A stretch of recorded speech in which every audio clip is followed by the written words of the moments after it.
I'm just mostly sad that these are fake. What if they're not? They look real. Those look like real cupcakes.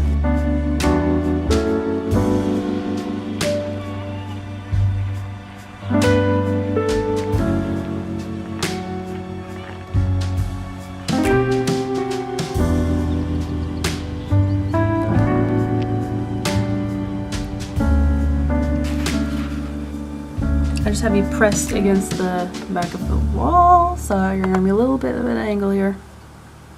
I'm just working on this card video, which I filmed without much thought as to what it might look like, so we'll see. So I was working in the quartz crystals book that I do, right, at the market, and it was an interesting feeling to be painting in that because I feel like I haven't really painted much last week, because I know before I did 2 paintings that week and then I don't remember anything from last week, so I have to edit 11 minutes of chatter into a 4-minute video. Frustrating. Okay, I also feel like I paint an awful lot, and I know that that's technically like our job as artists is to do the painting, and so like a lot of the other stuff, that business stuff, at a certain point has to be delegated, because that's the stuff that other people can do and you should be doing the things that only you can do, which is the art stuff. Hi. I'm not in place now to delegate anything, and part of me worries that I'm spending so much time on things that aren't really benefiting me that much. Like making YouTube videos, for example, hasn't really helped me grow that much. I'm not really sure what to do about that. I'm still like starting to get the hang of Twitter, but I don't really go searching a lot on Twitter, which I feel like I should be like, I don't know if I should be diverting energy that goes into editing videos into like outreach stuff. There's a couple of new city projects that I wanted to do a plan for, even though I don't think that I could think of anything for them, like mural stuff, you know? Also, like, there's lots of stuff that I was really hoping could happen, like things that like hard benefits. For instance, like I'd already submitted a city project and it was not chosen, and I would have been thrilled to like get that, because that would have paid for the first, 2 months of the year on its own. And then this Kickstarter thing is special because they do pay the artists an actual proper amount for the work, but also for like licensing and stuff like that, which is why like it's a pretty meaningful Kickstarter compared to like a lot of projects, like even actual like magazine businesses. They don't pay contributors, they might send them a hard copy of the thing or a digital copy of the thing that they make, and then the person who sells it pockets everything. But this one's different, so we were really kind of looking forward to that. Alinka is really optimistic about it. She has more experience in it. I also feel like we're just running out of time to raise 10 times what we got so far. Thanks to everyone who pledged. It's really cool. But there was one thing, like there's a lot of people who do MLM, really sneaky sales business and stuff. They make a lot of YouTube videos and Patreon videos and stuff like that. And one thing that really was a sales conversation that said that only 4% of your audience will actually be in the perfect position to take advantage of what you're offering. And I think that was really interesting, and I thought it was really comforting, kind of, because because when you're treading water, like if you're a struggling artist and you're just treading water for a long time and doing all this work and getting not much in return, it is kind of comforting to see that you can reduce that experience to a number and control it in a way. So like if 100 people clicked on an Etsy listing that they thought looked really interesting in the thumbnail, only 4 people out of 100 are likely to be able to buy it. And that sounds really discouraging, but it's just a statistic, and I don't know how true the statistic is, but it's kind of fun to be able to think like, okay, well, I just have to make my audience bigger, and then that number will just automatically go up, because statistics, right? That's why people who have 1 million subs on YouTube can sell 2,000 things in one day. It's just statistics. Like if you have 1 million people, 4% is 40,000 people. So if you just go by the statistical likelihood, in reality, 4 people go to an Etsy listing of mine per week or something like that. It's really bad. That's Etsy for you. They're not miracle workers. So if you can't sell something on Etsy, like, don't be discouraged, because it's kind of like that's the most that they can do for you. So yeah, 4% of like 4 people is like 0. So the fact that you don't get sales all the time is pretty standard. Like, but it's also like comforting, because it's just like, okay, well, if it's true that the average is 4%, then all you have to do is just make your audience way bigger, and then that number will just be bigger.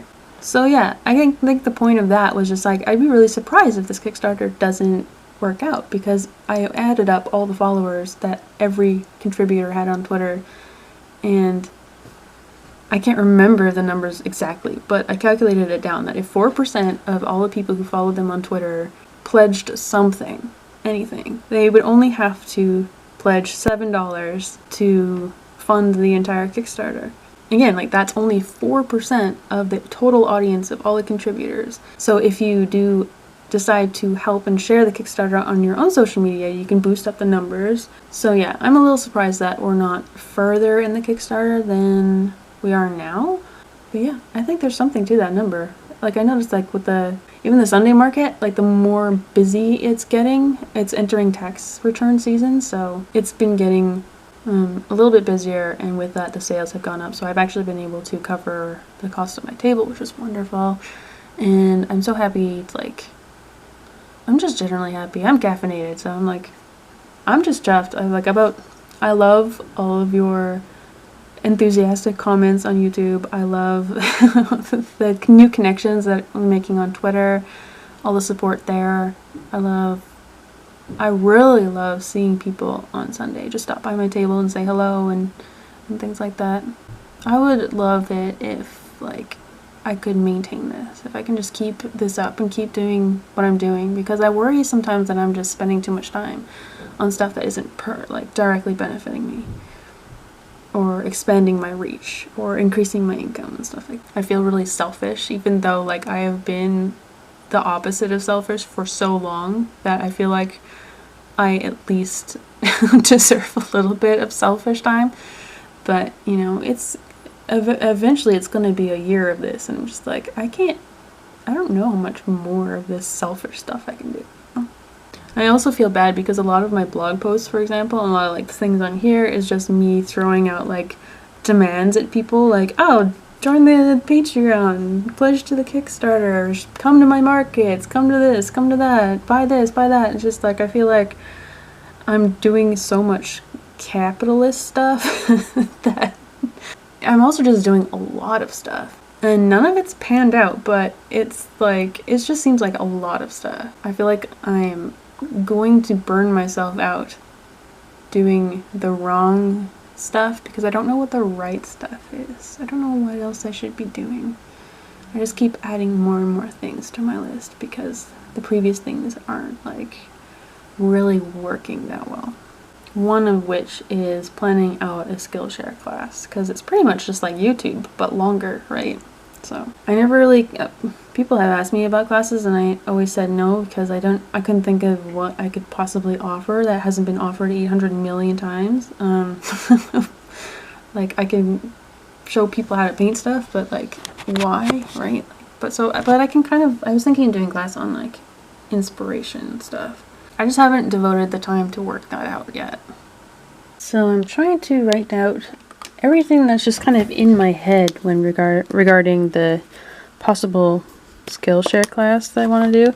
I was really like, the thing that I really just needed to know about Skillshare was whether or not you need to have a paid subscription to the website in order to make a class, and it turns out that it's not. And also they have a free tier, which I wasn't actually aware of. I thought that you couldn't look at anything without paying whatever it is, $20 a month. It's not true. Apparently there is some sort of free version of it that I am unaware of. I'm in the free trial right now, so I have that marked on my calendar. And honestly, like, I've only been using like the browse function in Skillshare, so I don't know if they keep saying that there's hundreds of thousands of classes, but the browse section only shows you like 30 at the most, so I don't know like where they're putting it. Maybe you have to search it or something. I don't know. I don't know how Skillshare works. And I don't have time to actually watch any of the videos that I've selected, which is annoying because I spend so much time just typing every night. It sucks. I feel like anything that I'm listing here is stuff that I've done a YouTube video on, but I also have to realize that people on Skillshare have never seen my YouTube video before. So if anything like that would drive people to YouTube, which is the main reason why I want to do it. And so that my idea was mostly just based on how I personally keep coming up with ideas. I haven't had heart block in years. And I do notice like a lot of even the big YouTubers, they seem to go through art block a lot. If you like watch famous YouTubers and stuff, they're so, I don't keep up with like all of their videos because a lot of it is just like, oh, I'm going to do a whole painting with ketchup or like I'm gonna do a painting with food coloring. It's just like this really weird kind of gimmicky stuff that indicates that they just have nothing to say, which happens a lot to everybody because when you have to produce so much all the time and you're on a deadline, you can't wait for something good to come to you. You kind of have to do whatever you can. So it's like, I'm not like shading anyone on YouTube or anything. It's just that a lot of people just aren't going to watch that kind of stuff. Anyway, people do anyway. Yeah, so it's mostly just going to be like how to fill the creative well and what that means. And then like optional, finding a meaning in your work. Optional because not every artwork has to go that way. And I don't want people to think that it needs to be. And then a bit about coming up with like maintaining, a little bit about turning it into ideas and then actually doing the thing. I think it has the potential to be interesting. Personally, like even I feel like that's the only thing that I can offer. Like I don't know if you have like if there's something that I'm doing that is different or I'm not really talking about or you think would make an interesting class, let me know, because obviously the perspective on the inside is way different from the perspective on the outside, so I'm obviously not going to see things about my process that are interesting. I don't think a lot of it is interesting at all, so let me know. I don't particularly plan to do like instructional classes because I feel like it's just a really easy, like saturated market. I don't think that we need more and more like watercolor because I don't think that I'm personally doing anything in my process that's unique. Again, if that's not true, let me know.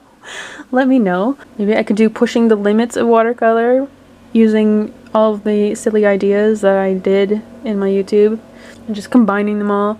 I guess it's just I don't know. I'm trying to watch a bunch of Skillshare videos to see what people are doing, but I'm having difficulty making time for that. Maggie's playing with my new bee. Just gently. He's not for chewing. This whole thing with this thing means that John might be strictly working from home starting next week, which might be an issue for, well, vlogging and YouTube videos and stuff for me. That's pretty much all it affects for me. Other than my productivity shrinks a little bit. So that means like if I were to make a Skillshare video, for example, and if I needed to film anything that involves my face, which I was kind of hoping to, because that's the standard, I think, for that website. I would have to do it today, and I'm not even remotely like ready for that. And I don't have a nice background to film against. So I don't know how well it's gonna turn out. So yeah, if I don't have much in the way of vlogs, I probably will just film things and maybe do like a voiceover style, just because I just don't like filming in public, and that includes my spouse. I know that sounds kind of weird, but I'm just embarrassed mostly. If I felt like this was like a legitimate thing, I might be less embarrassed, but it doesn't feel very legitimate, so she looks bothered. Alright. I might try a little bit today and see, but other than that, I don't want to rush anything. I wanted this to be kind of like a higher quality, time-consuming thing than I would for YouTube. Even though I guess it doesn't really have to be honest. Yeah.